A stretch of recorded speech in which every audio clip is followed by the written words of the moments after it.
This podcast is a member of the Place to Be Nation family. Visit us at placetobenation.com, the only place to be in your pop culture world. You're listening to The Kevin Kelly Show, exclusively here on placetobenation.com, the only place to be in your pop culture world. And now, here's your host, the voice of Ring of Honor, Mr. Kevin Kelly.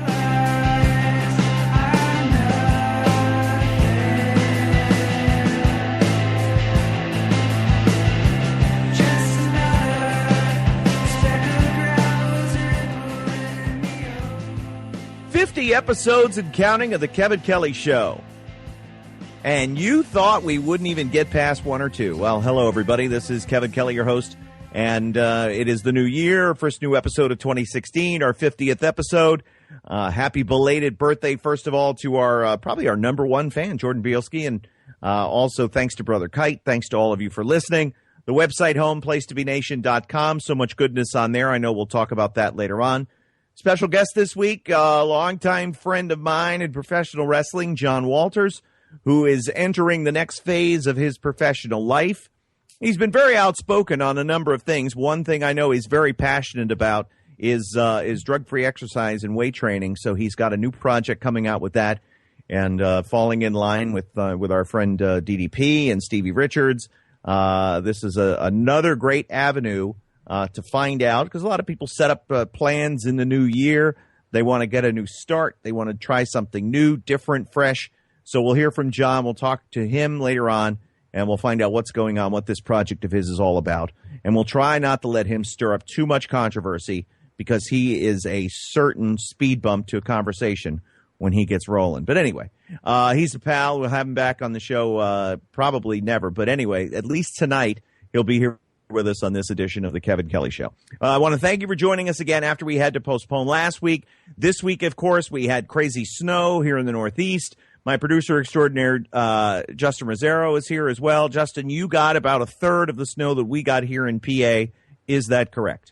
Yeah, that sounds accurate. And it's funny because I feel like, after what I went through last year, I don't feel bad about anyone getting anything. It's like, whatever, I dealt with it a year ago. So you know what? Shovel your 3 feet out and shut up about it. How about that? I can't complain, because we have been, I've lived here in Pennsylvania now 5 years. I've lived in Pennsylvania for 11, 12. This is my 12th year.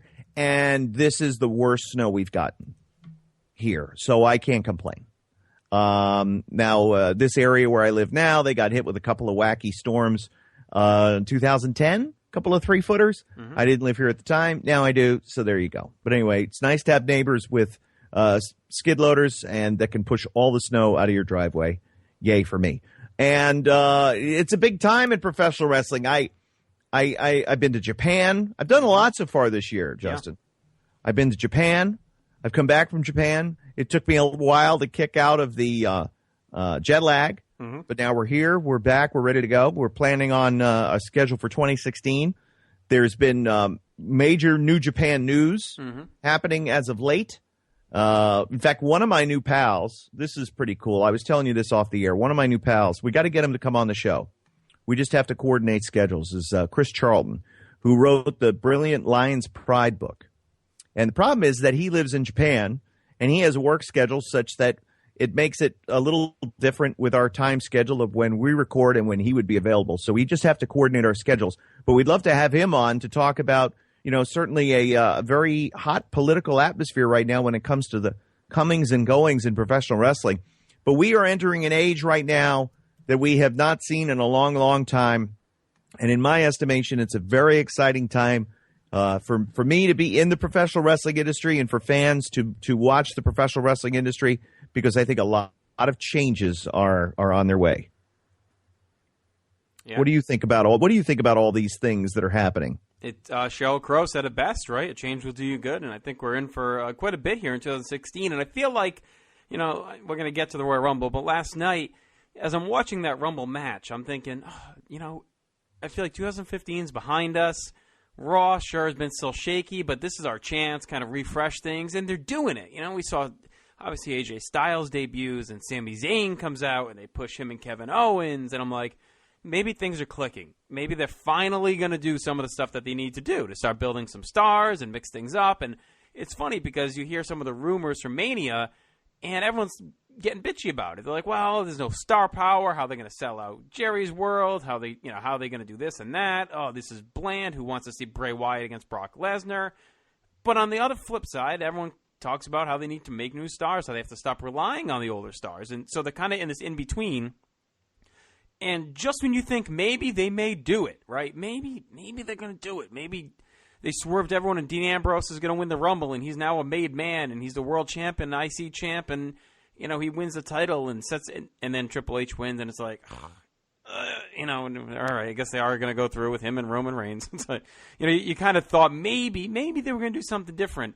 And I can't blame them per se for going the route they did because the story makes sense, right? That's where this whole thing has led. Triple H screwing Reigns, and Reigns finally beats him and maybe puts the Authority to bed for a while and becomes the man.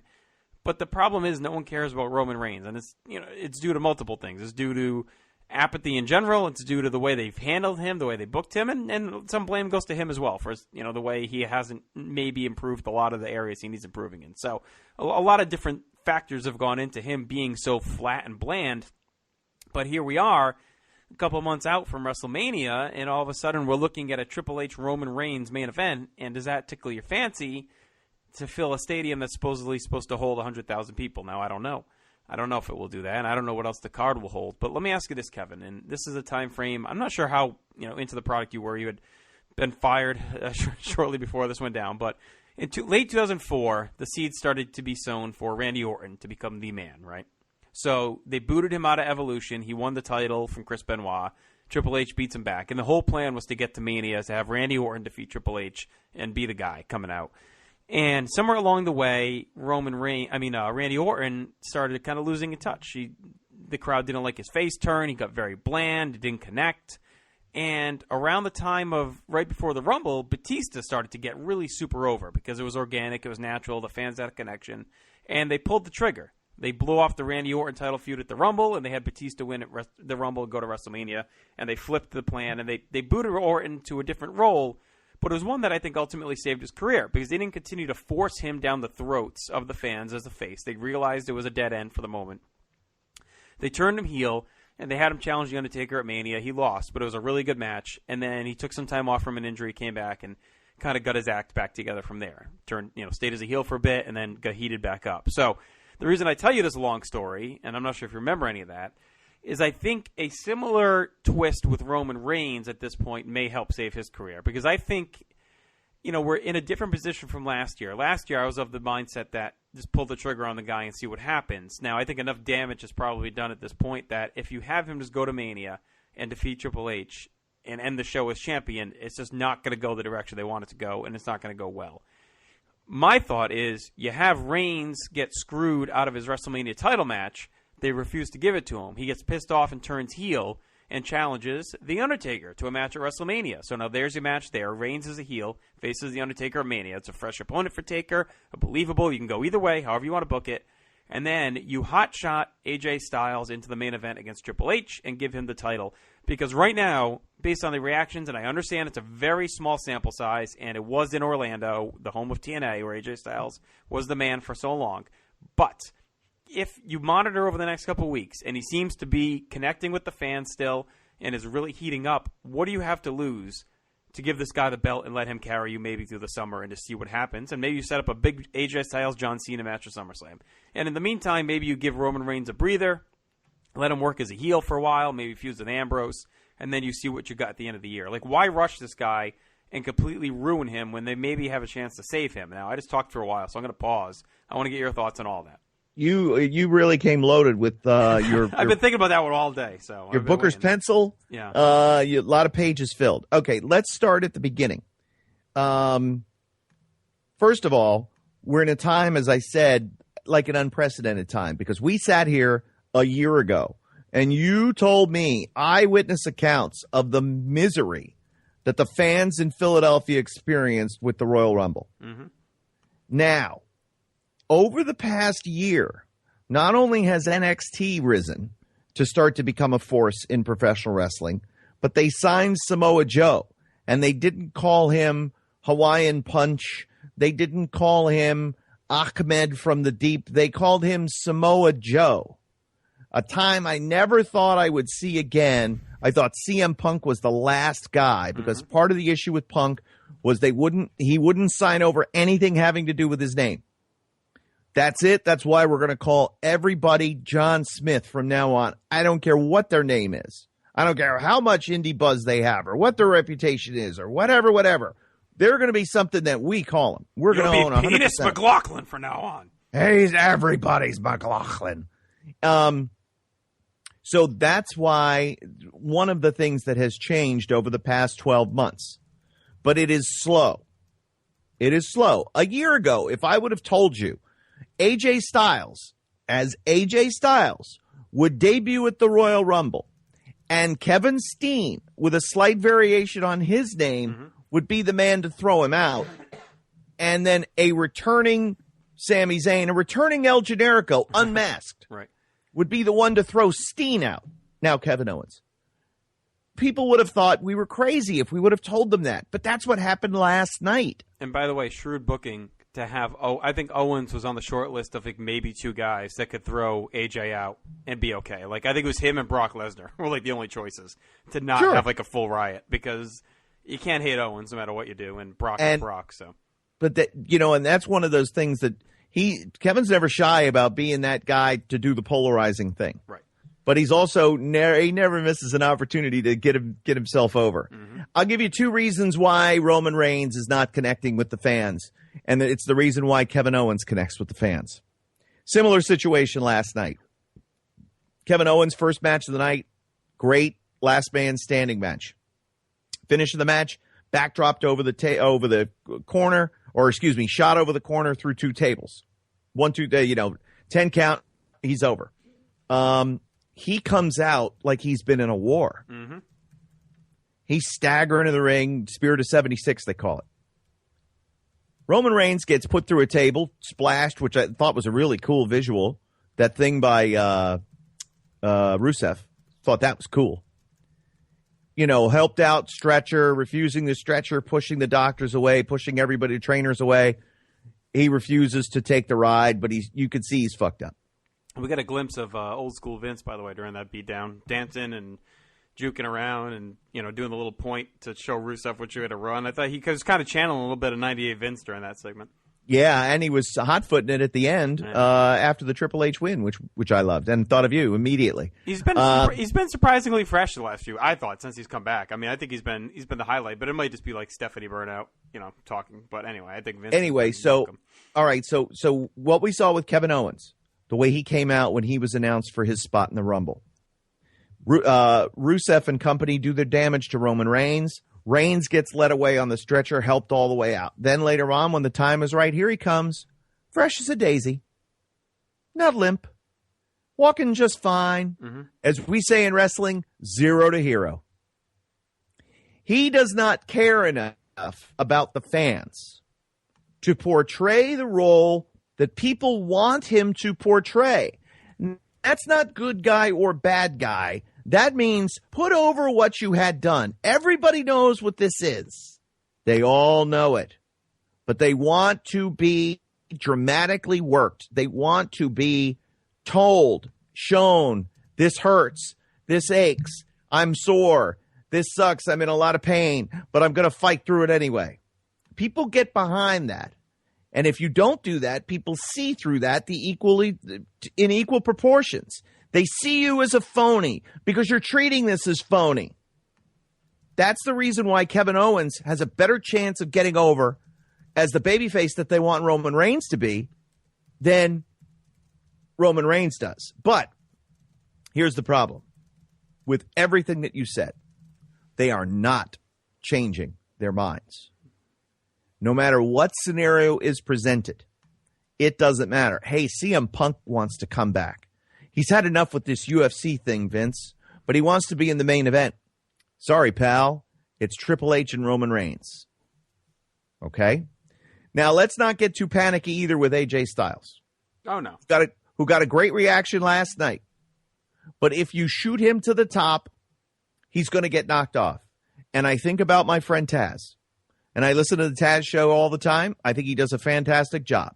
He debuted at the Royal Rumble. He beat Kurt Angle, and it was the worst thing that could have happened to him. All right, but let me talk about the divergence in those two things. One is in 2000, and I mean, obviously you speak with more authority than I am. You were there. But in 2000, to me, when you look at the talent that was present and then the influx that came 2 weeks later, I can get why that happened with Taz. Because fair. Okay, that's a fair point. That group of talent's not walking through the door in 2 weeks. You know what I mean? But I'm sorry. Taz did not deserve no, of course not. What happened to him, regardless of the talent that was already in-house or that was on their way. Right, but my whole point about shooting AJ Styles to the top is that they are desperate for a star, a face star. And this guy, he's already like the second biggest merchandise guy in the company after last night. They sold out of his shirts immediately. But like, to me, this is one time where maybe you try and capitalize and don't do the stupid, bust this guy down to build him back up bullshit that they always do. Don't have to, waste months in middling shit and then you heat him up. Like, to me, this is one guy that he is red hot right now, coming off New Japan, the indie scene. He's a draw. Just try it. Go with it. And if he bombs, he bombs. But you know what? He's old. So might as well try and milk it out of him now while you can. So we're talking about two different things here. I agree with you on that point. I think that obviously what they've done is they've set the stage for a higher profile match for him at WrestleMania. And I could see him easily against Dean Ambrose. I would say Steen only because I think they would go Steen and Sami Zayn. Right. And yeah, they seem to set up Owens and Styles, but you're right. I think it seems like they want to have Zayn. But my only thought there is what they may do is do Owens Zayn at the NXT that weekend and then do something else for Owens at Mania. Like, they've done that before where he has the match at NXT. It depends what they view Zayn as. Is he an NXT guy or is he fully on the roster now like he should have been before he got hurt? Right. So, because I think they finished, because I think Owens and the Intercontinental title are done. I don't see anybody else sliding in with Ambrose. Do you? Other than maybe what? Jericho? I was thinking Jericho. That might be the only other name. Now, Jericho versus Dean Ambrose, again, we're talking WrestleMania here. Mm-hmm. We're talking about the fact that throughout the Silicon Valley, this year they're in Texas. Yep. Last year it was Silicon. Did you watch any of that 24, by the way? I haven't yet. I needed, I went to 96 Nitro after the Rumble. I needed a cleansing of the card product after that. Well, I watched a little bit of it. It was pretty cool. I like 10 minutes, and then I was like, I got to go to bed. But okay, so this year in all over Dallas, all over the Metroplex, all over, it's going to be nothing but Triple H, Roman Reigns, pictures, banners, posters, bus wraps, taxi cabs, everything. These are marketable stars. And people can disagree with me, but I will stand by this assertion. If you didn't know anything about wrestling and you watched the last two guys in that Rumble last night, you saw Dean Ambrose in the left corner, Triple H in the right-hand corner after Roman Reigns got dumped out. The two of them both come to their feet and they walk towards the center. I'm telling you, 100 people out of 100 that don't know anything about wrestling are going to say, that bigger guy on the right, he looks like something. That dude on the left, he looks gross. There is just something that is different about the marketability of a Triple H. We know his baggage. We know his history. We know. But to the casual fan who doesn't know, who buys one event a year and it's WrestleMania, who goes to the one event a year and that's WrestleMania, that's who they're going to pay for.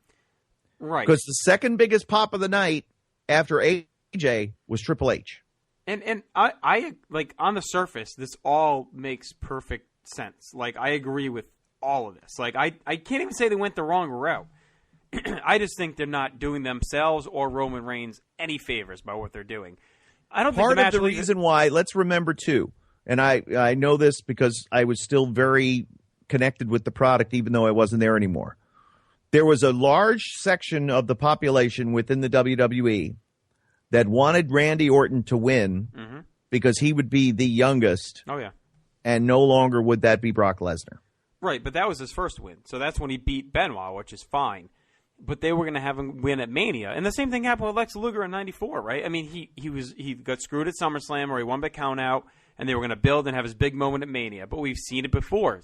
In that alley between SummerSlam and Mania, a lot can happen. And there's been times in the past where they've reacted well and done the right thing and audibled. And we also don't know, and I don't know exactly, we don't know what was happening behind the scenes with that young man and what decisions he might have been making away from the ring. Yeah, that could have influenced that decision. I don't think at the time. I mean, the word at the time was more that, I mean, you could not hide how much over and hotter Batista was, but we don't have to go back that far. We can go back to 2014 with Daniel Bryan, where they forced to, they bailed on the Batista-Randy Orton main event and put Bryan in the mix because they had to. That's just my point, is I feel like we're, not only are they kind of being forced or driven towards, again, switching things, but they also are not doing Roman Reigns any favors. Like, last year, again, I agree. They did I don't know if they did the right thing by not having him win, but they did the right thing by staying the course because him and Brock Lesnar was a new matchup, and it was a great match. And I think Reigns and Triple H will actually even have a really good match. Like, I have faith. Triple H usually has pretty good Mania matches, and Reigns has proven he can have a good big match. That's fine. He's just not going to connect with the crowd, and that crowd is going to cheer for Triple H over him. I don't care what anyone says. Exactly. But right. That's not helping the new face of the company. They're better off just holding off and dialing this guy back down for a while like they did over the summer and just give him a break. And his big moment does not have to be at Mania. Everyone's big moment doesn't have to come at WrestleMania. Okay, so then what you do is, then in this scenario you had put out there, you sacrifice and you throw AJ Styles to the Wolves. No, because I think AJ would out-pop in that crowd Triple H. That crowd is like Rumble is like Mania Light. And, I think there'll be enough of the smarter fan that know who AJ Styles is, that appreciate his work, and they can make him a star even to the casual fan over the next 2 months. Have him go on a win streak. Let him show off his moveset. Put him in with Neville. Put him in with Ambrose. Put him with guys that can work and have him win matches. Have him beat Owens at Fastlane, and have a, all-out match. Like, AJ Styles is one of the best guys in the world. He's the wrestler of the year for many. He can do it. He can win you over. Let him do it. It doesn't just have to be, this indie guy and only, 60% of the audience knows him. Like, he can easily be pushed between now and Mania to be a believable challenger. But, screw that. Even if you want to say Dean Ambrose then, he could be the Batista to Reigns' Orton at this point because he's a guy that the crowd is connected with the entire time. And he's sitting there last night and you're looking at it and you're like, shit, like, just do it. I mean, this is the guy the crowd really wants to see. It's okay, but we're talking about a company that is built around the family. You will not win. You will not eventually get over on the family. No one ever does. Who's going to get over on what, though? Triple H can be in the main event. Have your main event. Just have it be Ambrose instead of Reigns. He's going to lose. You think Triple H is going to win at Mania? He's not winning at Mania. No. In their mind, the only reason they're doing this is because they think he's the only guy that can give Reigns the rub at Mania. Exactly right. So therefore, they're not changing their mind. No, I'm not saying Triple H can't give the rub. I'm saying it shouldn't be Reigns. But it is Reigns, and it's not changing. Well, it's stupid because they're not doing him any favors, and that's my whole point. We should focus on the undercard because everything else is set in stone. They might have some change of mind anywhere along the way. That's one match that's not going to change. Everything's already at the printers. Justin, I'm telling you, it's not changing. It changed 2 years ago. It's not changing. It changed 2 years ago. And the same guys were involved. Triple H was involved heavily. And they hated Daniel Bryan. I know. Who in the world thought it was a good idea to have Kalisto beat Alberto Del Rio? I'm fine with that. Del Rio has an awesome look. It just, I don't know. Something with Dodie it hasn't connected. He doesn't need the U.S. title anyway, or whatever. He doesn't need that anyway. Let Kalisto have it. That's fine. The crowd is into him. But they're trying to make another Mysterio. He's not.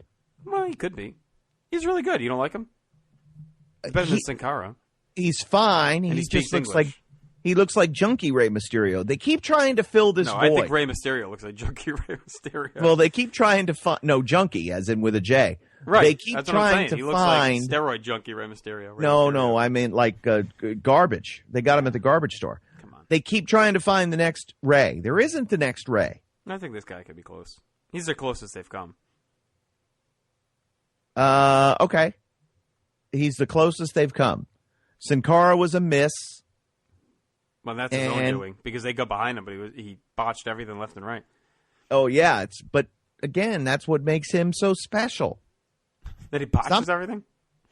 No. That's what makes Ray so special, is because he's so damn good. But I think Kalisto is too, and I think they were smart, though, to capitalize. Sin Cara got hurt, shocker, but to capitalize on the big spot at TLC is what got Kalisto kind of heated up. Like, for once, he did the right thing, I thought. I thought he got hot. The crowd got behind him. He had an awesome move, an awesome spot at that show. Everyone was talking about him.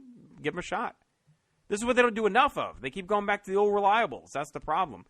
They're not taking enough chances, and it keeps putting them in this stupid cycle where they spend all year trying to build other guys, but they keep, dicking around with it, and then by the time they get back to Mania season, they're stuck, and they have to go back to the well again, and eventually that well is going to really dry up. And by the way, they're showing Raw's opening with stills from the Rumble.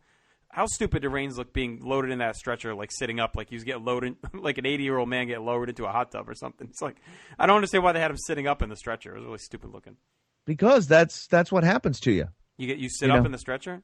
Yeah. I don't know about that.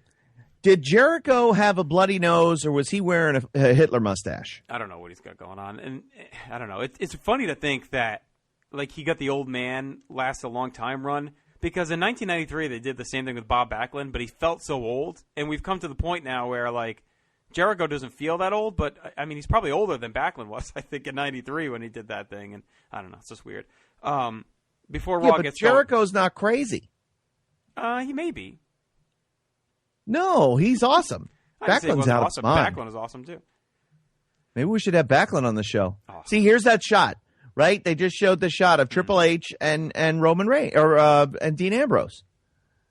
And Ambrose they got at the garbage store compared to Triple H. Yeah, please. Did you see that picture of Triple H, like, how he does the introductory pictures with in NXT, he's wearing the suit and, like, he's all pumped up.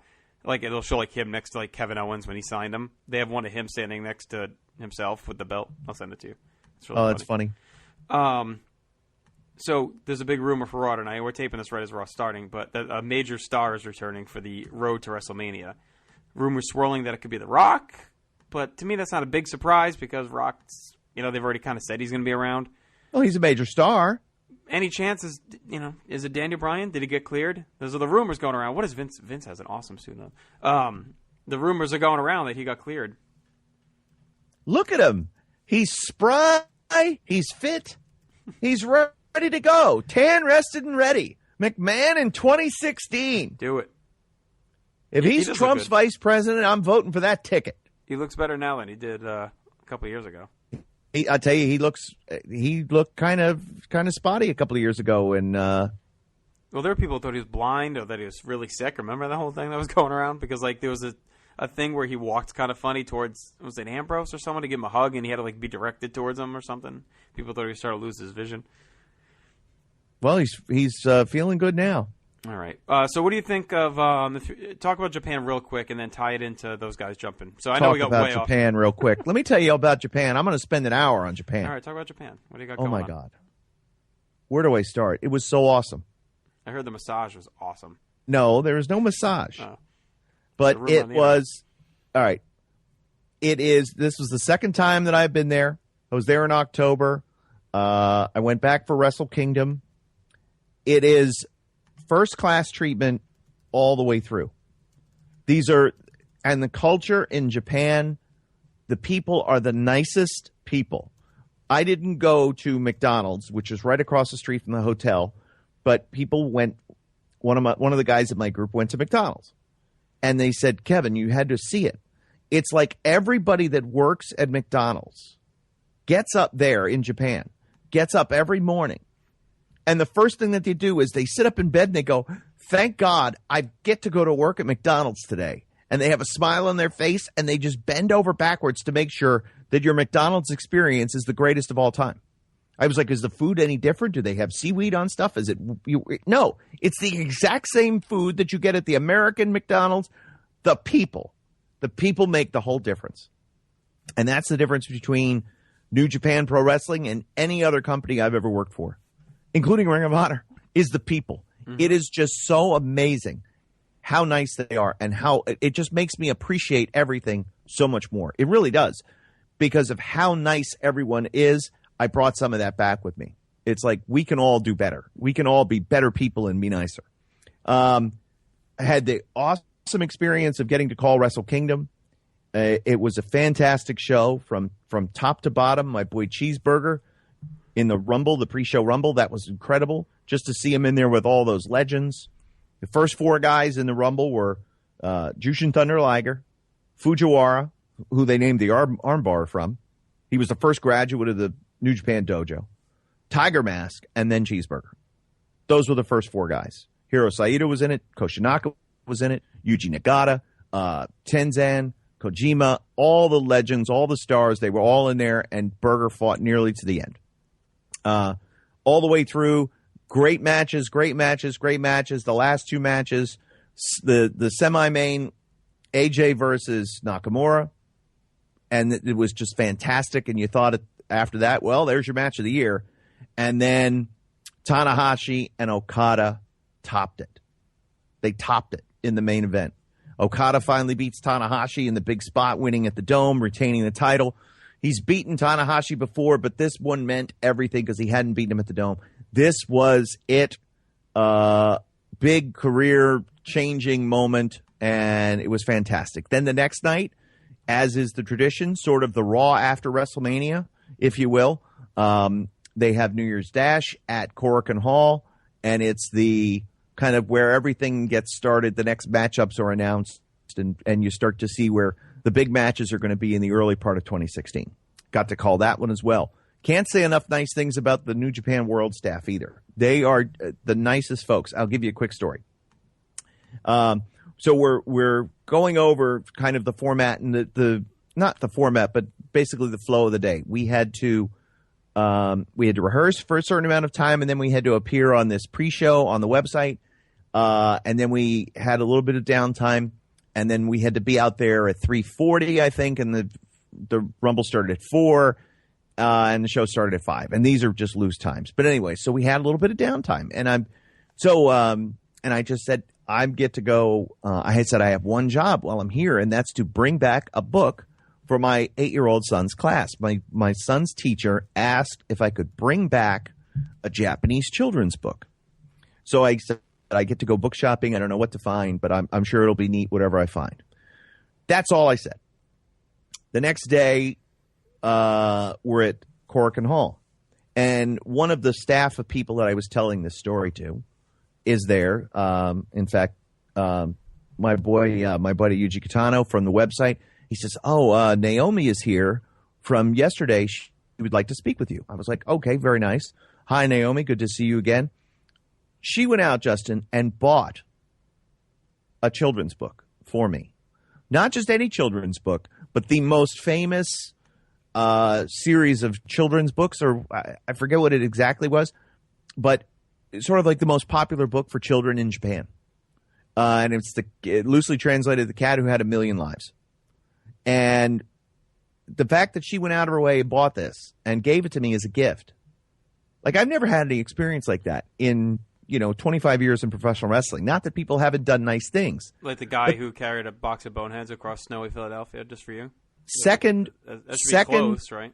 Second place to that gesture. Okay, good. Was this book for my son's class. That is a great story, though. Did they like the book, the class?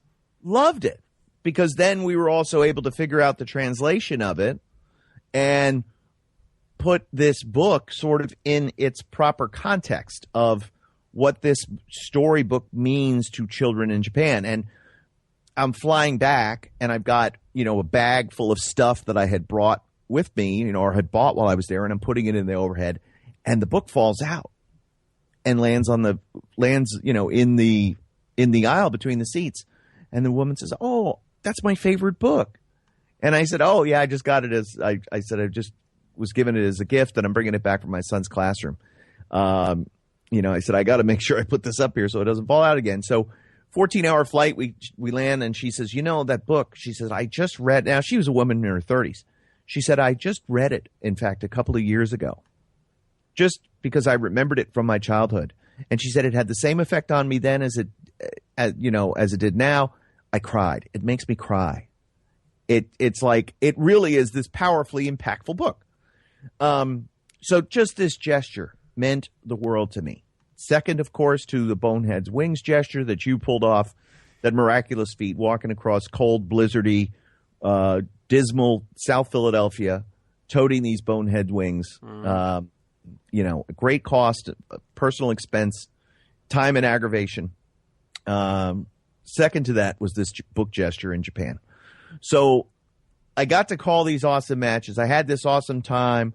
I love the culture. I love the people. I can't wait to go back. I am going back in 2016 because the audience for Wrestle Kingdom and for New Year's Dash, they were thrilled with the growth of the audience. Mm-hmm. And the more events that we put on, the more subscribers that we get. Go figure, especially on the English-speaking side. So April, May, June, throughout the summer months, all the big events, basically, I'm going to be there calling them live on New Japan World. So I'm really, really, really excited about that. Obviously, we got together the day of New Year's Dash and just put our heads together because, Ring of Honor is involved with New Japan a little bit. And so, hey, there's some changes coming. So we just want to kind of alert you to what's going on because some of these guys were going to be booked for anniversary and probably events down the road. So AJ's leaving, Nakamura's leaving, Gallows and Anderson are leaving. Oh, okay. And so it's, it's turmoil, it's change, it's upheaval, it's, but it's a good thing because it opens doors for other people. And, they have Okada, they have Tanahashi, although Tanahashi got hurt. I heard a little bit at Fantastic Mania. Don't know how hurt his shoulder is. Happened over the weekend or yesterday or this morning. I'm not quite sure when in the space-time continuum that is Japan. But anyway, so I don't know more about that. But again, there's more opportunity. Kenny Omega stepped up huge. Young Bucks stepped up huge. There's going to be other guys that are going to step up. They're going to be given the opportunity to do so. As people leave, people have to fill the void. And the Young Bucks spoke to me. We talked at Corrigan. And they said, Kevin, this is the most exciting time ever we've ever seen in professional wrestling. We are going to, no lacking confidence at all. And really excited for where things are headed. And when those guys say it, I believe it. I wasn't always buyers on the Young Bucks. It took me a little while to get it. But now I get it. 125%. I get it with the Young Bucks. And I see it because I see it now every time they're in the ring. They're just amazing. And they can do no wrong. Everything that they touch, man, it just turns to gold. So when they say it, I believe it. And I'm really excited for where the future is for Ring of Honor, for New Japan, for my involvement with both companies. I'm in a great spot. I can't ask for a better situation in my personal life and my professional life. Everything is working out really, really well. So the Japan experience was second to none. And the good news is all the hate was mainly directed towards Matt Stryker. Now, I would imagine that there was quite a bit of hate in October towards me and less hate in January. Is that fair? I would say that's definitely fair from what I saw. Yeah. I mean, there's still some here or there, but most of it seemed to be aimed at Yoshitatsu or Stryker, not you. Well, Yoshitatsu was in a tough spot. Yeah. He was there to translate. Right. There wasn't a lot for him to translate. And his English is such that asking him to be an announcer, having a conversation with him, he's a pleasant guy. But having him to be an English-speaking announcer, yeesh. That's a tall order. So, again, but you live and learn. And I knew after the King of Pro Wrestling show, I needed to step up. I didn't know what I needed to know until I knew I didn't know it. Mm-hmm. And then it was like, okay, and I listened to a lot of feedback. The New Japan Purecast, I've become an avid listener of them now. Because again, they knew the product better than me, which is understandable. But I knew I kind of understood after listening to them and listening to feedback that I got from other people where I fell short in October. And I was like, okay, I get another opportunity to do this here on January 4th. I can't wait. And just felt like I was prepared the right way and delivered the broadcast with confidence that I felt equaled the level of the matches. Because one of the things I definitely didn't want to do is be a step below, because I was a step below at King of Pro Wrestling. I definitely didn't want to be a step below at Wrestle Kingdom. Because that's the big show. That's the one that everybody listens to and remembers. And when they make video packages up, my call was going to be on that. And I knew it needed to be as good as everything was. 40,000 people in the dome and everything that was on the line. So, I knew I needed to improve. I felt I did. I still have some areas to improve upon, of course. But again, if we're continuing on that same trajectory, I feel very confident about the future in 2016. So, Kev, speaking of really nice guys, I want to touch on one last story here before we get to our guest, who's, I'm sure, anxiously waiting to join us. And that was a couple Sundays ago, I went to the DDP Yoga seminar in Newport, Rhode Island. And I'm not going to go too in-depth. I'll point people, if you're interested in it, PlayStation.com. I wrote a piece kind of reviewing the whole day. And I just want to say it's well worth the money. I was a user of the yoga before, but this was a whole different experience. And, I mean, Paige is about as nice as you imagine him to be based on the work he's done. Like, he walks in, just immediate command in the room, walks in the room, and you can just kind of feel the presence. And he walked around before it started and introduced himself to every single person and talked for like a minute or two to everyone. Like, it was really cool. How'd you find out? The people that had been there the year before, which I didn't even know that they did one the year before.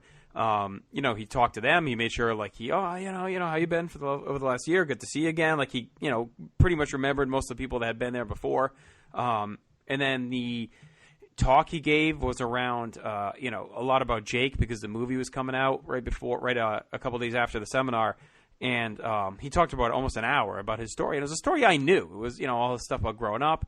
But it was still compelling the way he told it. He kind of weaved in and out of current day, to his time, and before he got into the business and his injuries and his, trouble with dyslexia and his trouble growing up, and just a really powerful story.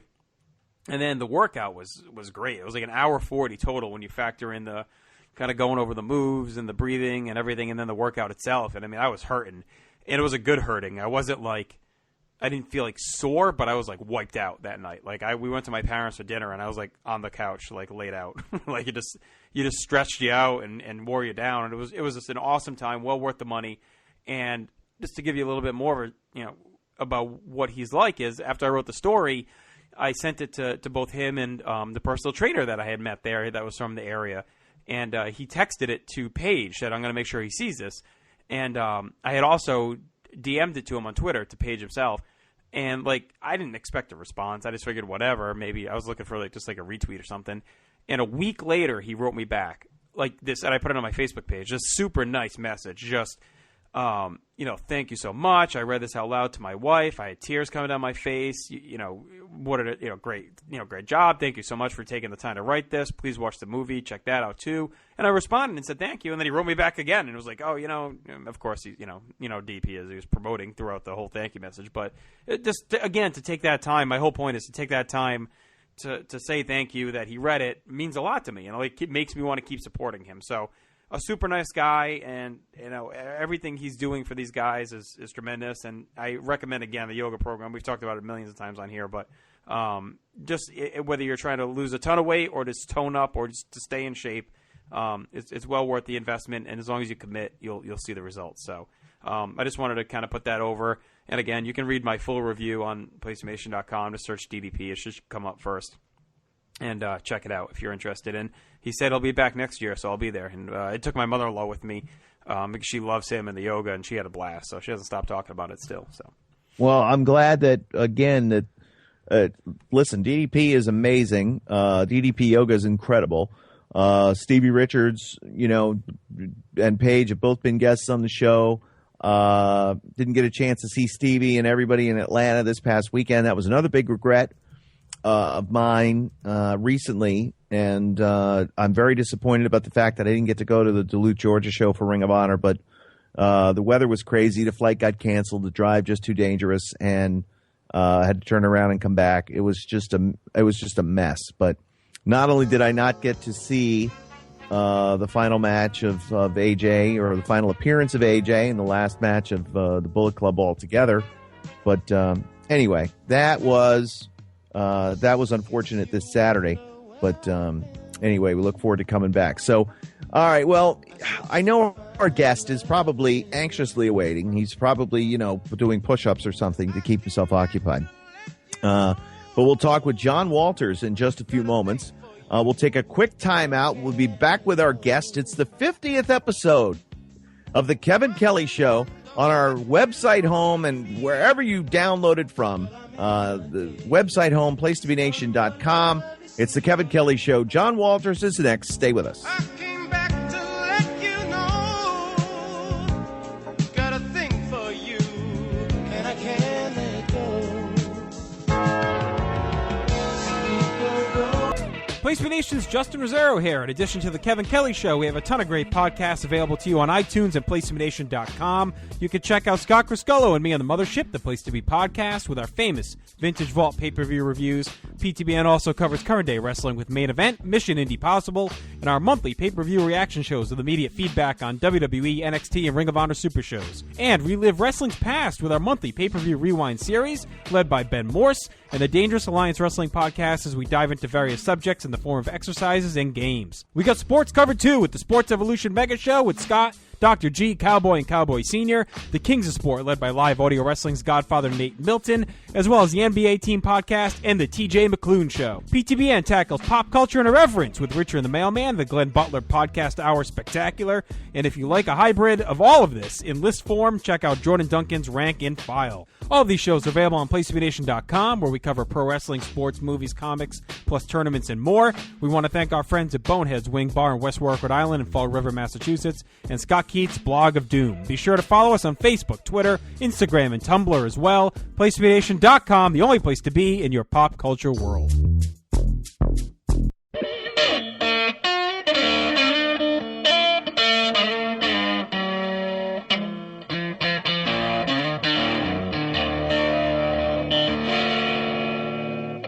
Mississippi putting it down. I'm the hottest round. I told y'all mother, y'all can stop it now. Listen to me now. I'm less than 20 rounds. And if you want me, then come on, do it now. Listen with me now. Say you pretty fast. I know you. Okay, we're back here on the Kevin Kelly Show, and as promised, our guest is on the line. I've known our guest for, my gosh, well over 15 years. I knew him when he was just getting started in his career in professional wrestling in the New England area.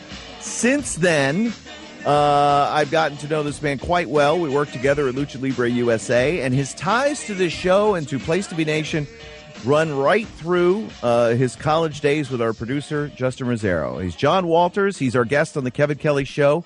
John, how you doing, my friend? What's going on? Hi, guys. Good evening. How are you? I am well. Where are you living right now? I am in California currently. I've been out here for the past year, a little over a year. I'm in the Palm Springs area, Palm Desert to be exact, about 20 minutes east of Palm Springs. If you don't know where Palm Springs is, it's in the desert. So I'm in 80-degree weather right now, and it's the middle of January, so it's nice. So we hate you, John. I'm an awful friend because I was literally like next door to Palm Springs in October, and I had no idea you were living there. That's pretty miserable. Where were you? I was in La Quinta, and then we went to the Palm Springs area to go up that giant mountain for the little tour. Yeah, no, I'm like 10 minutes from that town, so Son nice of a work. bitch. Oh, man, all right. Well, if we ever go back, I'll let you know. Good job. Way to go, Ace. Damn it. Some friend. Right? Awful. I figured you were in like I don't know, something like San Diego or something. No. This is, I came out here. I basically I had sold my house in Florida about a year and a half ago, and I was doing winters in Florida, summers up in Massachusetts, and I decided to come out here. Actually, my friend John, who is a talk radio host for KABC, he does the afternoon show up in LA, and he was filling in for Geraldo Rivera when I was interviewed on his radio show. And he was a big wrestling fan, so he interviewed me. We stayed in touch, and he bought his house in Palm Springs around the same time that I had sold my house in Florida, so he asked me if, I had asked him if he was looking for a roommate for a few months. He said, sure. So I came out only knowing him.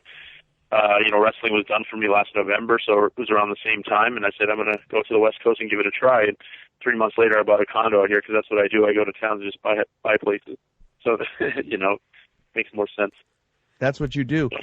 You've been, again, I know I told everybody earlier on that you've got this new fitness program, this workout thing that you're talking about, and we'll talk about that later on. But I think one of the most important things, one of the most important lessons I think that you could teach young people in the professional wrestling industry or any walk of life. I saw a stat today that said 68% of people ruin their credit before they're 30 years old. And yet here you were throughout your 20s and 30s. You made enough money. You saved your money. You worked smart. You bought property. You invested well. And now you're able to pretty much do what you want to do. You're able to walk away from wrestling when you were ready to walk away from it. I think there's incredible value in what you can teach, not just young people in wrestling, but young people anywhere with the way you were able to manage your money. So kudos to you. Where did you learn that from?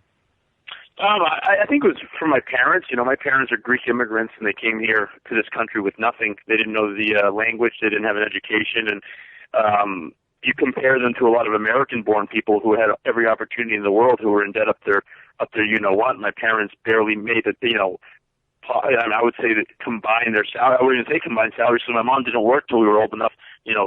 Till my sister, who was the youngest, was old enough to stay at home. So my dad, on one salary, who worked in a grocery store and worked in, in pizza shops, killed himself working 60, 70 hours a week. Falling asleep on the toilet or in the car in the driveway because he worked so much. And my mom just pinched pennies. We didn't have many luxuries, and she just made ends meet. And then you see, today's generation who thinks they're entitled to iPhones, entitled to fancy cars without having the money for it. So, my parents never fell into that trap. They were very frugal, and they saved more, they saved everything they made, pretty damn close to everything they made. And I guess I learned from them. I mean, I like to have fun. I like to spend money occasionally, but I live well within my means, and I don't spend what I don't have, and I don't like charging stuff. I don't like paying interest. And it's really quite simple concept. It's just a lot of people don't follow it. And I tell people all the time, consumerism is the biggest disease in this country. It kills people because, like I said, they want expensive stuff. They don't want to pay for it, and they don't want to work for it, but they think they're entitled to it. And it's the reason, like you were saying, 68% of people, I read a different study, 68% don't have a savings account. So figure 3 out of 10 people have money in the bank. It's not good. Well, listen, you hit 3 out of 10, you're in the Hall of Fame. So maybe there's something to be said for that. Right, exactly. Hey, so California life, I'm sure it's rough on you. You're out there in the land of fruits and nuts. Do they want to run you out of town? Or do they look at you like you have a horn growing out of your head? Are you an alien? What is wrong with you? Is that pretty much the vibe you get from the citizens? There are a lot of very open-minded liberals out here. I'm using the word open-minded very sarcastically. Yeah, I came out here to experience something different, make money, stay out here for a couple of years, and then jet because I've been out here a year. I haven't met one normal girl who's doesn't take herself seriously. They're all sensitive and very easily offended out here. But I've also made a couple of good friends. So life is an experience. You go to a different state, you work, you meet people, you move on. The people that are good and true will stay there. The ones that are not, it's just life experiences. In the end, it doesn't really matter. So, like I said, I'm out here making money, personal training now, and doing really well, and I have no complaints. I bought a nice condo out here in a highly rentable area, so if I decide to make it a vacation rental or sell it, I've already made a pretty penny profit-wise because I got it for a really good deal. So, I do live very, very free, and not knowing anybody helps that because there's no distractions. And I know that, of course, Justin Rosero takes a lot of credit for you, for all your successes in life, getting you through college, apparently helping you through. Yep. There was some situation, though, that happened in a theater class. What happened, Justin? Tell the story. Yeah, so John, I mean, yes, I would 80%. John, you think was me getting you through that point? I would say so, about 85%. Oh, it was all you. You were the talent. You were it. Well, I was like your manager, But yeah, I mean, John and I had a couple classes together, and we bonded instantly because we both obviously were big wrestling fans, and I think Wrestle Crap is what brought us together, John, if I remember correctly. But that's right. And so, any chance we had to do any kind of project wrestling related, we jumped on it. And I was laughing earlier, Kevin, because you unknowingly set us up for a different story when you mentioned nicknames potentially for Samoa Joe when he came in, and one you said was Hawaiian Punch. And John and I did a project for a TV class where we actually had a ring set up at the gym because when John was doing the training with Killer Kowalski, they put on a show at the school as a benefit, and we took advantage of that to film a project. And this little scrawny guy, our buddy Andy, his nickname in the movie was Andy Hawaiian Punch, so it just made me laugh when you brought that up earlier. But I digress. So, yeah, we go to theater class. John and I had a very eccentric teacher that we still talk about to this day. And we paired up to do a skit, and it had to be a dramatic skit. So, of course, we immediately think to wrestling, and we decided to kind of, mimic, because we knew he had never seen Beyond the Mat. So we decided to just kind of redo, actually, Beyond the Mat, or maybe it was like Wrestling with Shadows. It was a combination of the two, and the whole hook was that I was an evil promoter, and I had just screwed Bret Hart, or I had screwed a legend, and John was coming in to take a stand, and he had to decide whether to stay with me or he was going to walk out of principle. And so, the best quote of the whole thing was, we worked in this inside joke, and I think this was from Beyond the Mat or something, where, John says he talked to Coco Beware to get the inside scoop on what happened. And I don't know, it was just something to make us laugh. So, that aside, at the end of the scene, John gets mad. He shoves the promoter, and I go flying took the hell of his bump into this bookshelf, and I collapse down, and the books and these metal pipes fall all over me, and the big gasps from the crowd, and it was our big culminating moment. But it was quickly stolen, our thunder, by our theater teacher, who was critiquing away as he's wont to do, and he goes, John, I was like, why would you even stick around? You come in here and you're saying you know what's going on, but you're hanging around. He's like, I thought you talked to Coco. And it was just like the most absurd thing you would ever hear in this really flamboyant voice. I mean, I thought you talked to Coco. It became like our catchphrase for a while, and still is to this day, right? I think I nailed that, John, right? Yeah, the most important part was that in the 15 years in wrestling, nobody bumped for me like Justin did into the bookcase. I mean, he annihilated the thing, but in the end, we got a really good grade because it was natural. I liked wrestling, he liked wrestling, and we were playing off of things that were realistic. A promoter screwing a wrestler, and we actually showed bits and pieces. I was early into my career at that point, but I had enough where we had a highlight that we actually showed on the it was almost like my audition tape when I brought it into the promoter and we were watching it all. And I remember the theater teacher liked that too, maybe because I was in tights, but not sure what the deal was, but it was fun. Yeah, definitely an experience, and I don't want to talk about how long ago it was because then I'll feel old and jump off my balcony. You are old. I was going to say, I know you're anti-drug, but you might want to call the hair club. I mean, that's one you could maybe go with. Wow. Yeah. No? Yeah, see, that's not there. That's not right at all. Hey, John, I know. Okay, so you made the decision to stop wrestling, correct? Yes. You were like, I don't want to wrestle anymore. But if Vince McMahon called and said, hey, listen, we'll put you on this Jericho kind of deal. You can pick and choose. You can come in whenever you want. We'll pay you a decent coin. Would you do it, or are you done?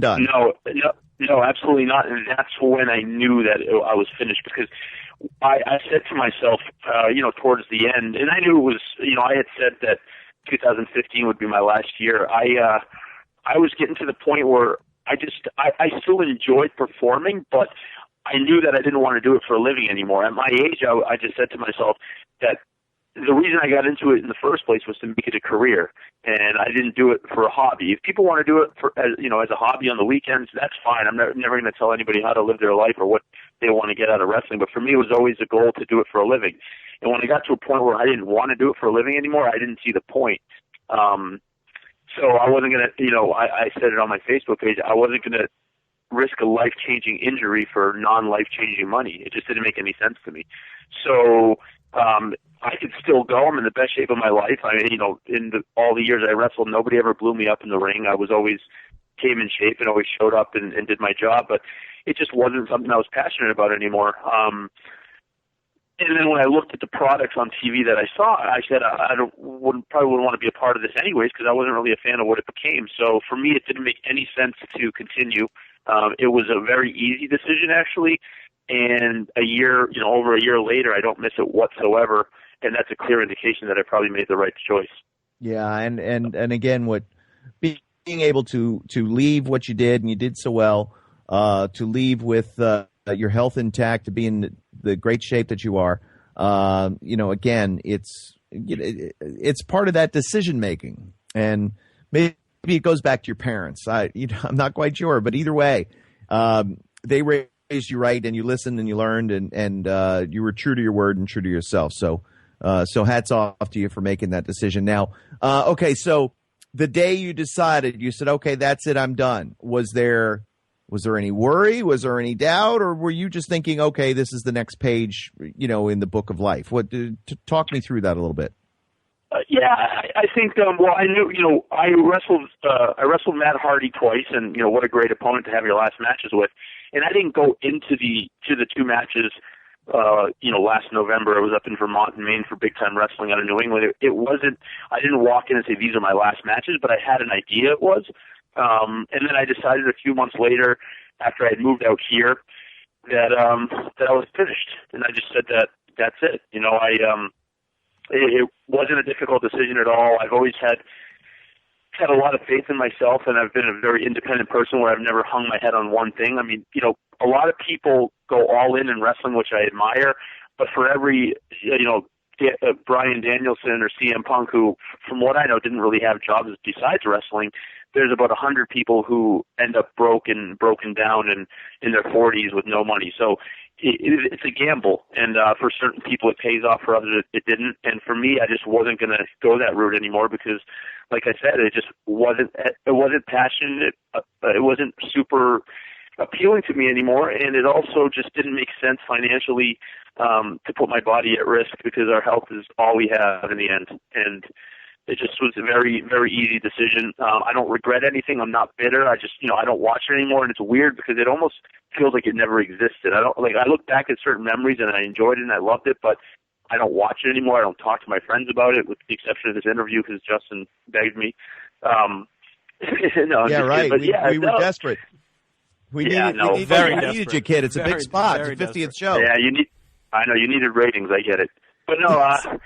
It's almost like it was just a chapter that I closed, and that's pretty much it. I don't have any regrets, and like you said earlier, I've been smart with my money. I don't live paycheck to paycheck, so I could have came out here for a year and not worked and would have been just fine. So when you can be selective on what what kind of jobs you're going to do, and you have the capital to kind of be selective, I think it makes you more valuable and it makes you pick and choose your spots better. So that's pretty much what I did. I came out here with an open mind. I said I'll give it 6 months to a year, and I bought a condo 3 months later, and who knows? I may stay here for another year and then may end up back on the East Coast, or I may go to Alaska. Who knows? I'm kind of like the wind. So Alaskan John Walters. I like the sound of that. It's got a whole reality show vibe to it. I could definitely see up there. I think that would be awesome. Me too.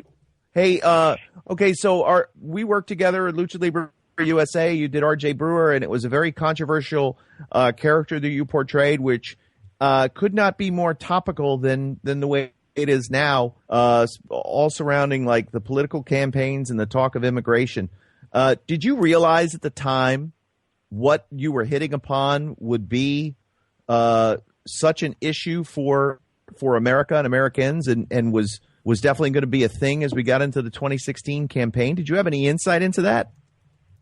No, when I first started becoming RJ Brewer, it was the character didn't really have an exact definitive, purpose. It was like, you're going to be the son of Jan Brewer, even though we never said that. You're going to be talking about SB 1070, and you're going to be against illegal immigration. You're going to want these mass wrestlers out of the country. That's pretty much it. But it took on a life of its own because of the media opportunities I got. Like when I was on the front page of the LA Times, then ABC Nightline contacted, then Fox, then CNN, then Harper's Magazine, and the Geraldo Rivera radio show, and that's the reason I ended up out here. So it's funny how one thing dominoes into everything else. If I wasn't doing this character, I probably wouldn't be out here right now, because that's how I met my friend John, who said, "Hey, come live with me for a little while." So, no, I don't think anybody really expected it to be that, that big, but unfortunately, it just, the company just, I don't know if they didn't have the resources or what the deal was. Nobody ever really got a straight answer as to why they closed down, but it definitely got me a good bit of publicity. Unfortunately, the publicity means nothing if you don't have a product to sell, so it just kind of fizzled away. But immigration is always going to be topical, and no solution to it is going to please everybody, kind of like every other issue. If you talk about guns, you talk about abortion or whatever, those are issues that are so polarizing that you can pass a law or you can make a decision or an amendment to the Constitution. Not every single person in the country is going to be excited about it or satisfied. So immigration is the same way. But we definitely need to fix the problem, and that's not a character talking. That's real life. Yeah, and I know, do you have, and we'll just kind of talk in broad brushstrokes here if we can. You have confidence that things can get fixed, or are you, are we seeing the best days of this republic having passed it by? Yeah, I'm not faithful at all, and I'm a pretty open-minded, optimistic person. But I think the electorate has been shifted so much, and we have so many people having kids that shouldn't be having kids, and we're seeing the byproduct now of bad parenting and mental illness and crooked politicians who take advantage of that. And I think it's irreversible at this point. I really do. I hope I'm wrong, but it's probably affected my decision whether or not I want to have a kid. You know what I mean? And, yeah. Well, I know Justin would probably take you back in. He would probably open up his house and let you live there, right, Justin? I mean, absolutely. That would work out. And if I learned nothing from John, it's that I charge him rent to help offset my mortgage.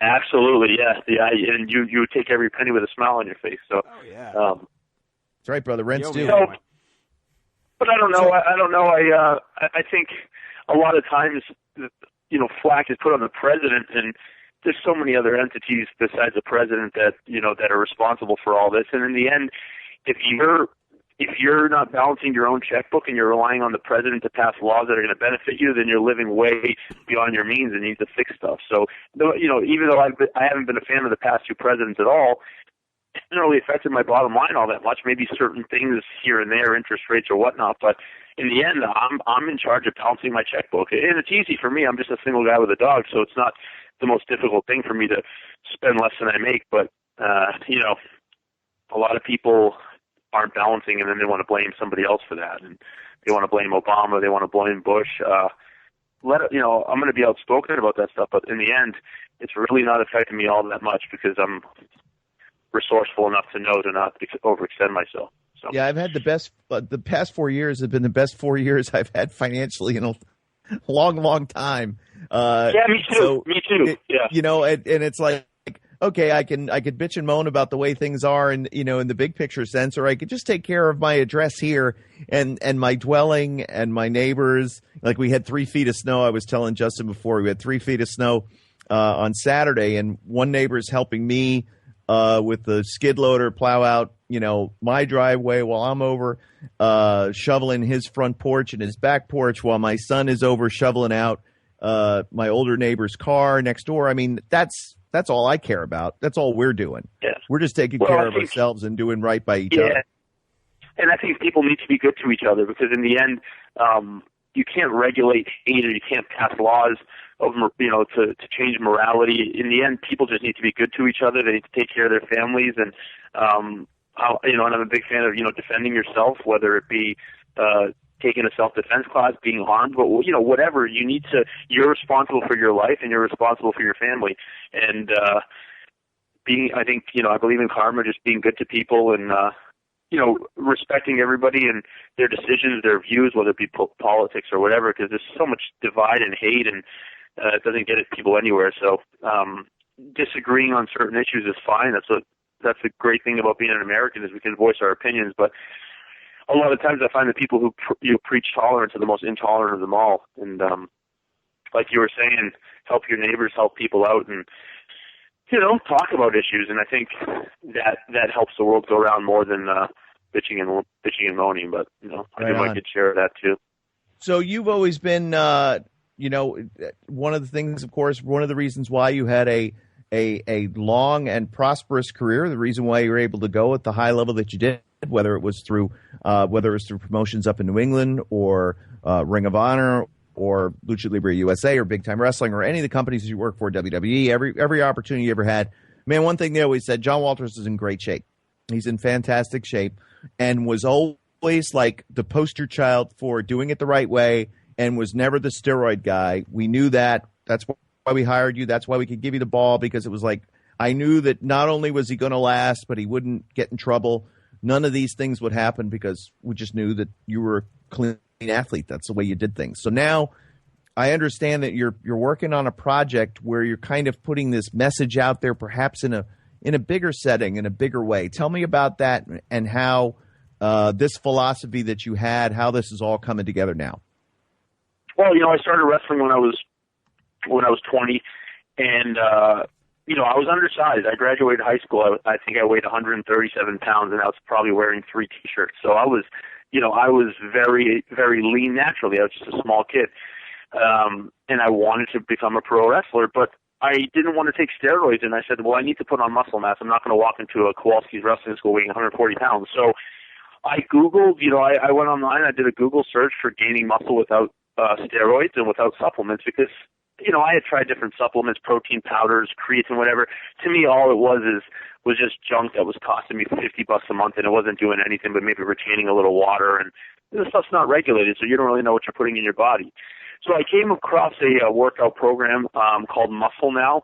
It was, the website's musclenow.com. And if anybody's listening, who's having a hard time gaining muscle or even losing fat, there's different parts of the program. I urge you to go on there, read the testimonials. 27,000 people have changed their bodies with this thing. And I was skeptical at first, like anytime someone says, oh, this guy gained 35 pounds of muscle in 2 months, I said, well, that's not possible. But I ordered the program for, whatever it cost at the time.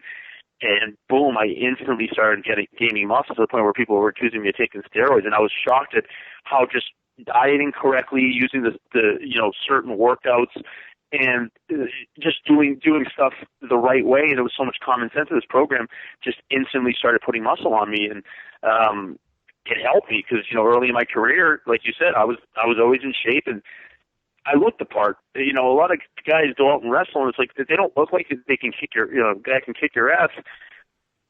Fans might not believe as much. So for me, it was awesome. Here I was, this 21-year-old guy doing shows, and I looked good, and I knew that it was natural. So I never got any injuries. You see a lot of guys who are taking steroids. They'll put all this muscle on these joints and bones. Throwing 30 pounds on in a month, and all of a sudden it's like their joints and bones have all this extra muscle mass that they haven't gradually gotten used to. And that's why so many people have broken bones and, torn rotator cuffs, and a lot of it is from really heavy lifting that their body hasn't naturally progressed to. So I think the fact that I gained muscle pretty fast, but it was natural, helped me stay injury-free. So I became friends with the author because he offered lifetime, and he still does. He offers lifetime support on email. If you buy his program, you can email him questions as much as you want, and he returns the emails within a couple days. There's no charge extra for it. And we became friends. He was a wrestling fan. He came to a couple of my shows, and we got together this past June, and we decided to put a video format for the program. So we're in the editing stages now, and it's basically going to take 3 sample workouts, put it in a video form, and he'll have it for sale on his website, musclenow.com. And we're looking forward to it because the book is great. There's pictures, but in the end, if people can visually see the workouts on their on their DVD player or whatever online, however I'm not sure how we're gonna have it yet, but I think that's very what's the word I'm looking for? It's a lot more, as wrestling's a visual sport. Anything when you're looking at it visually as opposed to reading it is going to be more effective. So it was kind of my idea. I approached him. I said, let's make a video, and he was all for it. So he came out here in June, and we filmed some stuff. Well, I look forward to seeing that. So the website, musclenow.com. PTBN.com, and there's information there that people could go to, and of course they'll be able to see more of this video, and eventually I'm sure be able to order it. You know, we've brought a lot of different sort of backgrounds post wrestling to the show here, and whether it was, you know, Stevie Richards talking about DDP Yoga, or, you know, Paige himself was a guest here. We also had Dan Spivey on talking about what he's doing with helping wrestlers, you know, post recovery as, you know, as a mentor in sort of a halfway house setting. And now this with you, it's just been great that we've been able to bring these stories to light, that there is more to wrestlers than just wrestling, and certainly more to wrestlers than just wrestling after they retire, and as they're able to make the transition to whatever is next. In life. You know, it's very sad to see guys don't think they have any self-worth when the pop is over, and that's very sad. And to think that, you know, wrestling is done, what do I have to live for? Well, you got a lot to live for. You know, it's not the be-all, end-all. And like I said, I respect people who go all into it, who want it bad, who won't give up. But, you know, there comes a certain point where you have to walk away for your health, and a lot of guys can't grasp that, and it's sad to see some of these legends doing independent shows, not because they want to, because they have to, after they've blown all their money and their bodies are beaten down, and that's somewhere I didn't want to be. So for me, you know, where I'm at now is I'm in a good place. I wake up every day thankful for what I got, and wouldn't change anything for the world. So yeah, you want to move. You want to move back to the Northeast. You miss all the snow and the cold. I'll be back. I'll be back eventually. That's where my family is. I'm actually going to be looking at some land this summer to potentially build something in a couple of years. Not, you know, if I pick up the land this summer, I'll wait for a few years to figure out what I'm doing. But, you know, that's where my family is and my background. So I'll eventually be back there, whether it's on a full-time or part-time basis. But, you know, for now, I'm just trying to get money and sock it away for the revolution. So. You are knocking away from the. I'm proud of you, and I'm very happy that you could be, because we were trying to, like, Justin and I were trying to get like the right guest for the 50th, you know, and it was like name, and then he said you, and I was like, yeah, that's it, that's perfect, because you and I were together on Justin and Scott's show. And yep. That became, and the reason why that he and I worked together on this show is because of you. So you were the perfect guest to have on here at this time. So we can blame you for this. Well, Justin's a weasel. He takes, you know, he's an opportunist. So when he knew I knew you, he said, "Oh, okay, Kevin Kelly." I said, "Okay," you know. That's networking. Listen, but, you're on here peddling. You're on here peddling VHS tapes. Like anyone's going to get me into that shit. Right? Well, you know, I still don't have cable, and I still have a VHS player and flip phone, so you know me. Yeah, you know, if anybody's listening and interested, if they go to musclenow.com and then they're skeptical, they have any questions, they can email me, or they can, you know, go to my Facebook page, facebook.com/RJ Brewer 1070. They can message me on there, and I'll answer any questions for them. And I also have a coupon code where they'll get a discount if they decide to order. So, it's, you know, you get a 90-day money-back guarantee. You don't like it, send it back. He'll send you back your money. So, you know, if someone's struggling with a fitness plan and they want to give it a shot, there's no risk. And the author is one of the most honest, genuine human beings I've ever met. And, you know, if I'm going to tie my name to something, it's going to be something I believe in. And, yeah, that's all I got. That's it. All right. So now, let's see, it's 5:50, almost 6 o'clock your time. What are you doing for the rest of the night? What's the plan? Eat ice cream. I cooked some food earlier, some brown rice, some pasta, and some Italian spicy turkey sausage. I got a second plate waiting for me. I'm going to walk the dog. I'm probably going to rent a movie, and I'm going to be up at 6 a.m. for train a couple clients in the morning. So it's a tough life, but you know, sometimes working 3 hours a day is part of the grind. You know what I mean? You bastard! 3 hours a day. Damn it! Well, listen, damn it! I'll be back. I'll be back up in Mass this summer for a few months for sure. And if you're local at a show, I'll come hook up with you guys. Yeah, you're a Ring of Honor legend. You know that too. So you were part of the fabric of the company going way back when. So, you know, we'd love to have you on. Yeah, maybe I'll come do one match. I'll do one match, and I'll be all fat and broken down. That's That's the only thing we could hope for. That's the only way I would do it. You can team with Yeah. Yeah. All right. Hey, that's enough. We're out of time. Okay? So please. All right, guys. All right. John Walters, everybody. There he is. Thank you very much. MuscleNow.com. Go check it out. And, stalk him on Facebook. It's a fun thing to do. All right. John, thank you so much. Thank you, guys. Take care. Thank you. Take an ice cream, boss. You. Be good. All right, that's John Walters, everybody. We're going to take a quick time out. We'll put a bow on this 50th edition of the Kevin Kelly Show. Stick with us. More to come. So step off the Frankfurter. Yo, Fife, you remember that routine? That we used to make spiffy like Mr. Clean? A tidbit, a smidgen. I don't get the message, so you got to run the Okay, pigeon. you're on point, Fife. All the time, Tip. You're on. This is Parv, and I'm here to tell you to listen and subscribe to the Pro Wrestling Only Place to Be Nation podcast network. That's the PWO PTBN podcast network, where you'll find a ton of in-depth shows done by hardcore fans. We've got Chris Zellner's 1-2 punch of Exile on Bad Street, and with David Bixenspan, a smash hit Between the Sheets. We've got Wrestling Culture with Dylan Hales and Dave Musgrave, Goodwill Wrestling and the reaction shows with Good Old Will from Texas. We got This Week in Wrestling with my man Pete and Johnny Sorrow, Stephen Graham and Tim Livingston's Pro Wrestling Super Show, Tag Teams Back Again with Kelly and Marty Sleaze, and a ton of other great shows too. And of course there's Titans of Wrestling and Where the Big Boys Play with yours truly and some dude from down south called Chad. PWO PTBN Podcast Network.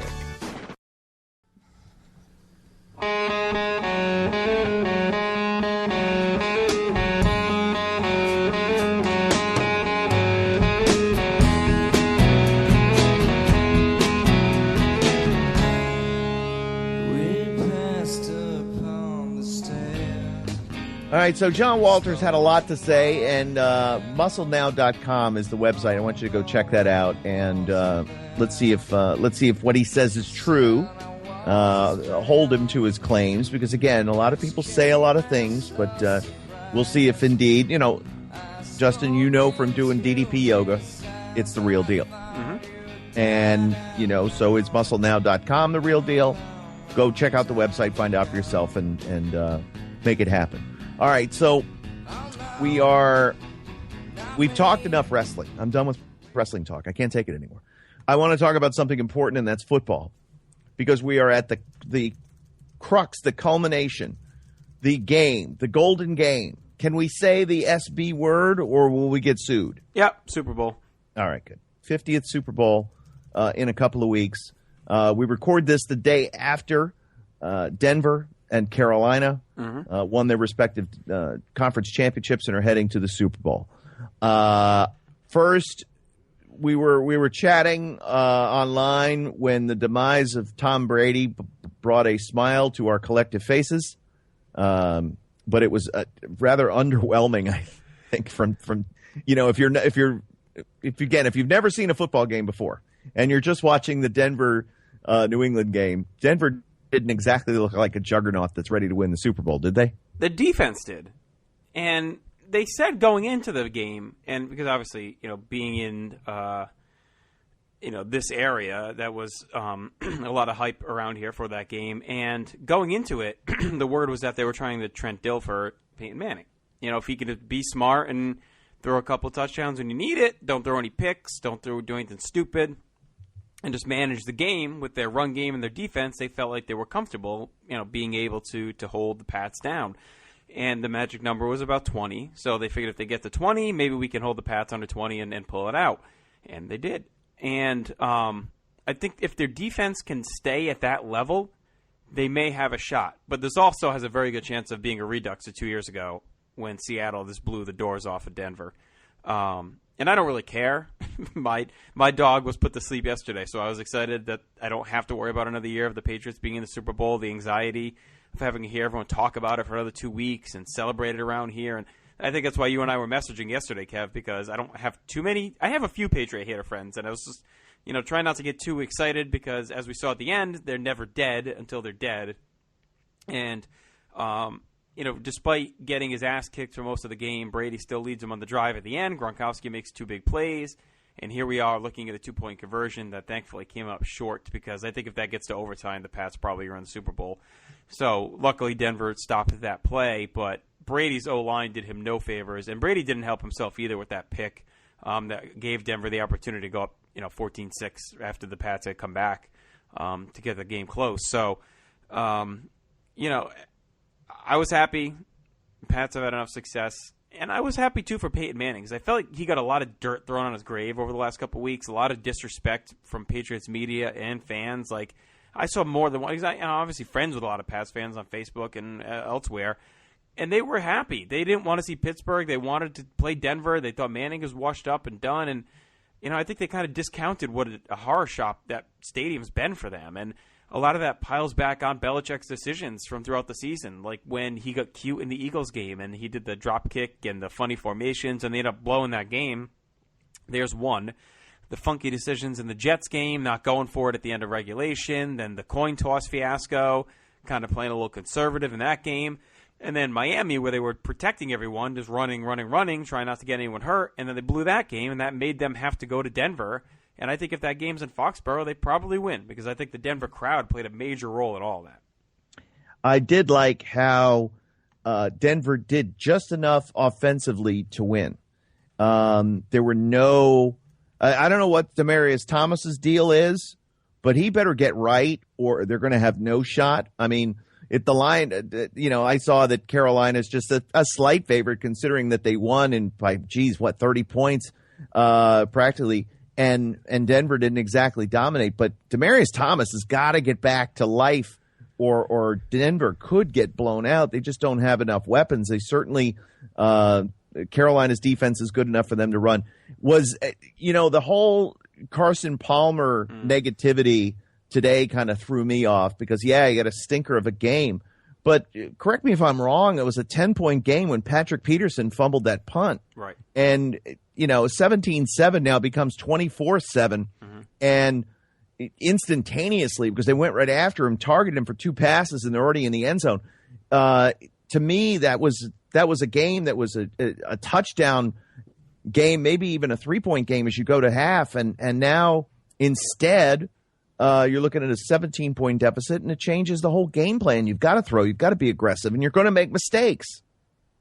That's the way it goes. Right, I agree. I mean, I think they didn't pile up as quickly as they did, but like you're saying, at that point, it's desperation. You're just chucking stuff up, and whatever happens. But, it's tough to see him get to that point because he's battled so much over the last couple of years. Think of how good they were last year, and then he gets hurt, and then how good they are this year. He stays healthy finally, gets to the playoffs, and then kind of tosses up a couple of stinkers, and you feel bad for him, but he's maybe got that Bengal stank on him that he's not going to be able to get off. Who's thrown up a couple of stinkers is Vince Young. Did you see that? Boy, if there was ever a time to do headlines, I saw Vince Young got popped for DUI. Have you seen how fat he was? No. Oh, you got to find the mug shot. It looks like he was playing catch with Matt Leinart and then ate him. It's sad, just sad. But the idea that now Peyton Manning goes into is this his last game, in your opinion, win or lose? I think it's his last game for Denver because I don't think they're going to want to pay him. And they have to make a decision. If they like Osweiler, he's a free agent too. So, I mean, does Osweiler give him the finger and say, screw you guys, you pulled me out? Or does he understand that, all right, it's Peyton Manning, whatever, and then stay if they give him the job? I mean, they got to make a decision. I think he's done there. If he wins, if I'm him, you got to walk away. I mean, with everything going on, he's got to realize his limitations. If he loses, I don't know. I mean, there's going to be teams that'll probably throw some money at him, like Houston. I mean, they're desperate for a quarterback. Could he go in there for a year? You got DeAndre Hopkins. One I heard today that was interesting. What about the Rams? Maybe trying to make a splash for a year in L.A. They don't really have much going on at QB. Do they pay him to come be the face of the franchise as they kind of kick off this new phase? So, I mean, I think it's 2 teams at least right there. I don't know, the 49ers maybe. There are teams out there that would maybe take a look at him that could use his services, but it depends on how beat up he is, I guess. If he wins, I can't imagine he'd want to come back if he wins. Right. I like the idea, too, of Peyton getting into this game in relative health. I mean, because we saw him when he took off and ran in either the third quarter. Yeah, it was the third quarter. And it was a different Peyton Manning than we had seen 2 months ago where he was hobbled by the foot injury, and now looked like he could move just a little bit, and he wasn't doing a lot of staying alive in the pocket yesterday because the pass rush was so good. They really had him bottled in. But I'm glad to see that at least he's going in relatively healthy. Yes, he's got a bad neck, and he doesn't have the arm strength he once had. So there won't be any excuses in that regard. I just don't know if there's any stopping Cam Newton because he and the Panthers just look unbeatable. Yeah, they look really good. And I feel like I retweeted someone today that said, they could win by 30 and there'll still be some people out there, I don't know, maybe, Like, at what point do we respect them for what they've done this year? Because I feel like there's been an asterisk next to their name for whatever reason all year long as the, let's see it. And they've done nothing but win. And, they were really close to having an undefeated season, which would have been crazy. Especially when you figure they lost their best receiver in training camp. I mean, Ted Ginn is their one. Jericho Cotchery is their two. Greg Olson. It's crazy what they got going on down there. But Cam is playing out of his mind. He's going to win if he hasn't already. I don't think they've announced it, right? But, he's going to be the MVP. Rivera probably may be Coach of the Year. So, and Rivera's another guy that's really turned things around, changed his ways, changed his system, and made himself into a top head coach. Remember a few years ago, he was getting a lot of shit because he was super conservative. He wasn't using Newton in those short yardage situations. And then the switch flipped. It became Riverboat Ron. He started running on fourth down all the time and taking shots. And the whole franchise really turned around, and they've been to the playoffs now a few years in a row and are on the verge of winning a Super Bowl. I'm torn because I like Cam Newton a lot, and I kind of want to see them just put it away. But I've also always liked Peyton Manning, and I feel like he, because of his one-and-dones and everything else in the playoffs, he doesn't always get that level of respect as a big-time player. So I feel like if he were to win this one and at least throw a couple touchdowns, I was glad he threw some touchdowns yesterday, and it wasn't, purely on the run game and the D. I feel like this helps his legacy a lot. He's now 3-1 against Brady in championship games. I've won 2 Super Bowls. It's not Brady's 4, but it's puts him into the conversation instead of being, if he loses this one, it'll be 1-3 in Super Bowls. 2-2 looks a lot better. So from a legacy perspective, it'd be really cool if Denver wins. But I like Cam Newton a lot. I hate the critics of Cam Newton for his attitude, brashness and attitude. And I think that's infectious. I think it's what makes them winners. Is the way he plays the game and his attitude about it. So part of me wants to see him win and dance and, flip everyone off on the way to the title and whatever, shove it at everyone's face. So it's kind of a can't lose for me on this game when it was looking like it was going to be a must lose for a while. Yeah, and the idea that and here's a little sidebar story which has no bearing on the outcome of the game at all, but something very interesting in my house and having nothing to do with the quarterbacks. My 2 sons are named Peyton and Cam. Oh, look at that. So we have a little bit of which son will win and who will come out on top. So Peyton versus Cameron in the Super Bowl. I told Cam that hey buddy, you're the favorite. You probably will win, but be nice to your older brother, because this might be the last Super Bowl that he gets to. And so my Cam is 8, and he's like, but I want my brother to win. That's okay, right? And I said, yes, of course. It's not a real game. Never mind, so we don't want anybody getting upset about this. But, there will be hot wings had. There will be Boneheads wings had. There will be all kinds of different flavors, I'm sure. Did you know that, by the way, did you know this is the first time ever that 2 quarterbacks drafted number 1 is squaring off in the Super Bowl? I did not know that. Pretty cool, huh? See, and that's what they always say. You need the franchise quarterback to win a Super Bowl. But the odds of them both making it have, to the same game. Because, again, you look at Tom Brady, you look at Russell Wilson. They're franchise quarterbacks. They just weren't drafted number 1. No, that's what I mean. But, I mean, those are – you got to find that guy, but you're not expecting to find Brady in the 6th round or Russell Wilson as late as they drafted him. And again, could have been Ryan Leaf. Oh, what could have been. Thoughts quickly on the Los Angeles Rams, the San Diego Chargers, perhaps moving to L.A. What do you think about this whole situation? Yeah, I don't know. It was kind of funny how angry some of the St. Louis fans were when they stole the franchise from LA to begin with. So that part befuddled me on some levels. But I get that a lot of fans weren't alive when that happened, and those are the majority that are pissed. And I know Krinky's kind of a scumbag. The way he's doing everything was not accurate of the way you should do these kind of things. But, I always thought LA should have a team. I think it makes a lot of sense. Should it have been an expansion team? Maybe, instead of ripping one out of a current city. I mean, I think San Diego's probably going to go. It seems that way. And now the rumor is that Oakland may move to San Diego, the Raiders, if San Diego goes to L.A. So a lot of moving parts in Southern California. But, I mean, it was going to happen at some point. There was no doubt about it.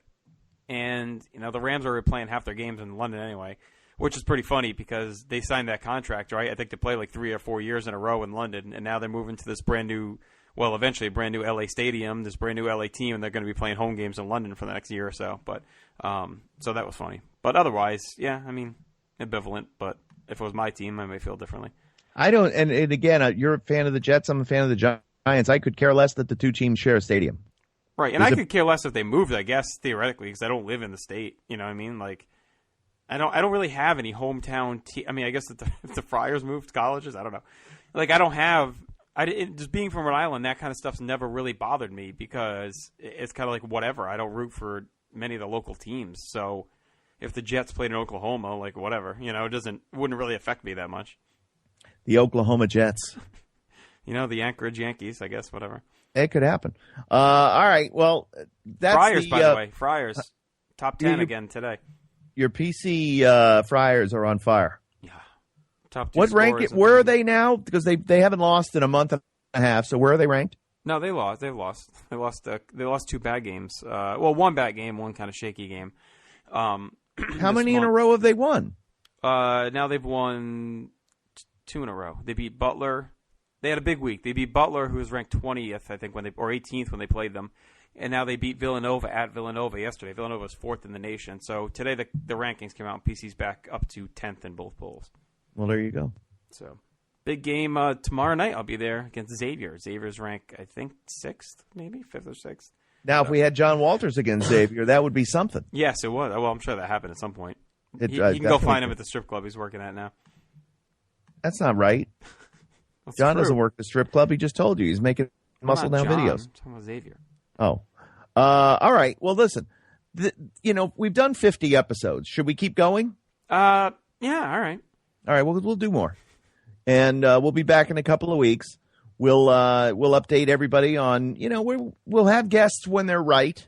I think is a fair assumption, right? Yeah, sure. We have enough to talk about. We have plenty of fodder.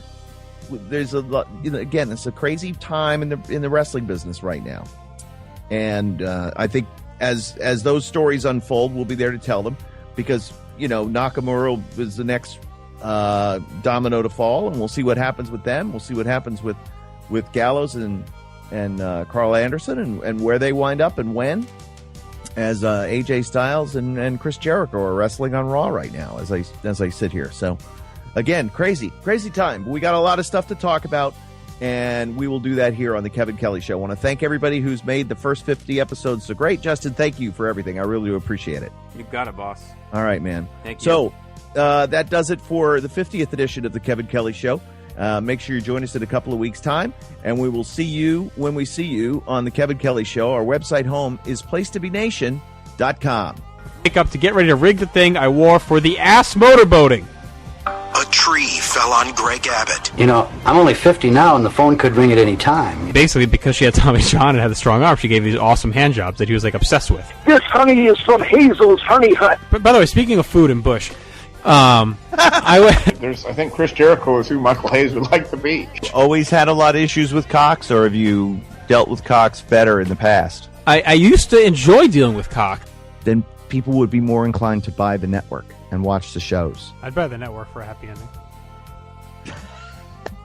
I do not know where Steve Austin is.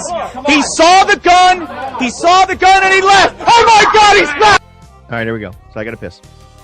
Be right back. Will you do my wife and I the honor of purchasing you? Wait a minute. I don't get butthurt. Bye.